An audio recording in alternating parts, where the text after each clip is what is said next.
Good afternoon, everybody. Uneducated Economist here. So got some exciting news. I'm heading down to Las Vegas at the end of the month to the Stock Plus Silver Symposium. I was invited to go down and be part of the event, do some speaking down there, and I tell you, I am just super excited about this. G. Edward Griffin is going to be the keynote speaker. Can you believe it? The author of The Creature from Jekyll Island, the book that really got me inspired to study as much as I have into economics. I'm going to finally get to be able to meet like my hero. Super excited about this. I'm going to leave a link down in the description. Anybody who has the opportunity to go to the Stock Plus Silver Symposium, you can get tickets now. I believe that they might be going up, so if they haven't already, take a look at the link down in the description and maybe book your tickets now.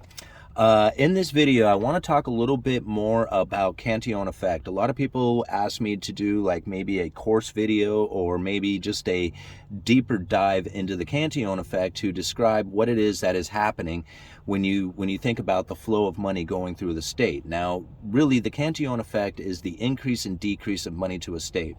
And if you go and you read the essay, it would be chapters, I believe, right around chapter 8 of the essay, and it is Cantillon's essay on economic theory. And now these three chapters, the increase and decrease of money to the state, is so telling of what happens when you have a manufacturing output that is really doing well. Okay, here in the United States, we experienced like through the 40s, 50s, 60s, when we became a manufacturing powerhouse, distributing stuff throughout the world, we were importing a lot of gold while exporting a lot of stuff. Now, the importing of that gold, that's what really drove up the standard of living. And when that standard of living went up, we really enjoyed the foreign production that was taking place that was providing us with cheaper stuff, or at least stuff that was more affordable than what we could provide for ourselves. And that is right there what ended up driving us into more foreign production and eventual exportation of all our manufacturing. So let me break this down into what I believe is probably the, how many do I have here? 1, 2, 3, 4, 5, 6, 7. 7 steps, right, that really Cantillon describes as far as the effect of what happens when money flows through the state. So first step, right, production. You really have to be a producer of something. You have to export goods, services, natural resources. Something has to be of production, whether, whatever means that you come up with it. When you produce more than you need, you can export that production. And now when you export that production, that's when the money starts to come in, right? So export is step 2. You produce, then you export. Exporting starts bringing in the money, right? And that starts lead you into step 3, right? So after you get the money, you start increasing that standard of living.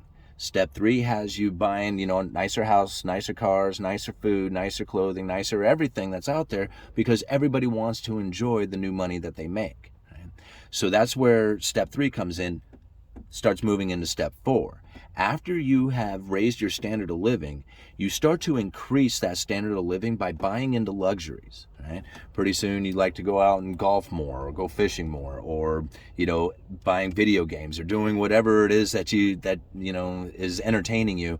You start moving more into luxuries. You start moving more into vacations and, taking, time to do things that are more for leisure and pleasure, right?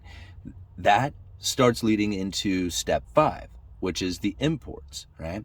So as you increase that standard of living and enjoying those luxuries, the prices start to move up on everything, right? Now, this is where a lot of people start to believe that it's from the money printing that is happening out there, which is very true, but it's not just the money printer that's going off, right? What it is the added consumption that is taking place. So as the new money came in from production, and we started exporting that production, importing in the new money and raising our standard of living, we started moving into luxuries, right?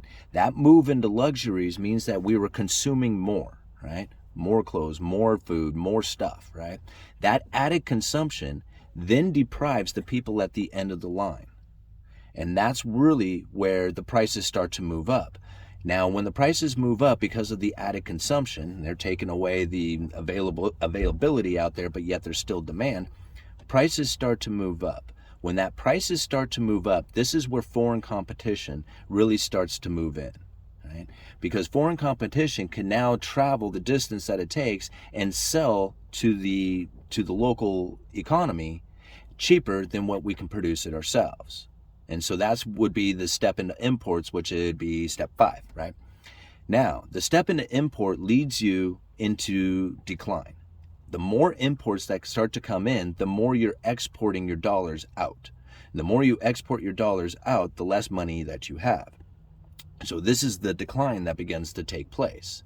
Now, because you're not a manufacturing base yourself and the new money doesn't pour in, you'll eventually drive all the new money that you had will leave. Production will cease to come back into your nation and you will be in poverty.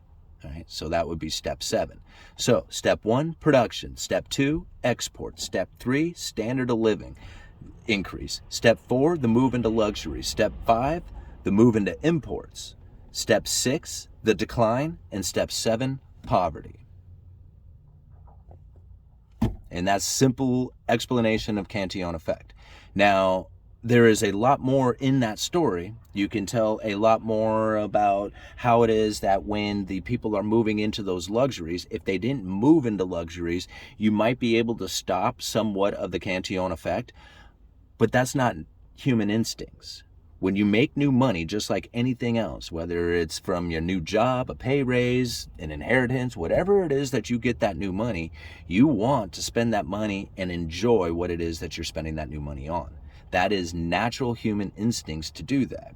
Now, it does take a conscious effort to say, no, I'm going to take this money and I'm going to save it or I'm going to invest it, but I'm not going to increase my standard of living and I'm not going to dive into luxuries. Most people do not behave in that fashion.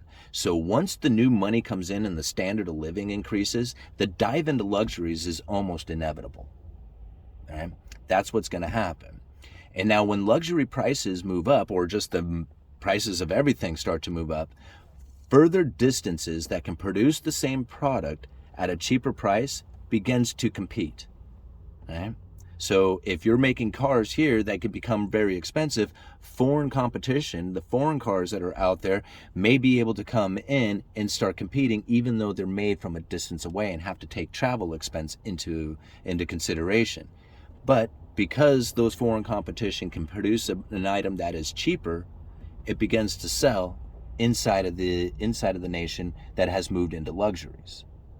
And more vehicles start to be produced outside the nation than necessarily get produced in the nation. And so this is the exporting of the manufacturing, right? So now the imports that come in, the more that happens, the less available jobs there are, especially for people at the end of the line, the manufacturing jobs, the living wage jobs. Those things begin to not only suffer due to the fact that the prices have moved up and they don't quite cover the bills anymore, but most of that manufacturing is now leaving because of all the foreign imports that are coming in. So this is really where the decline begins to take place. That if ever increasing amounts of new money come in, or just the simple fact that no more production or less production is taking place within the nation that was moving into luxuries, because that production has diminished as much, you're almost forced to now buy the production of foreign nations.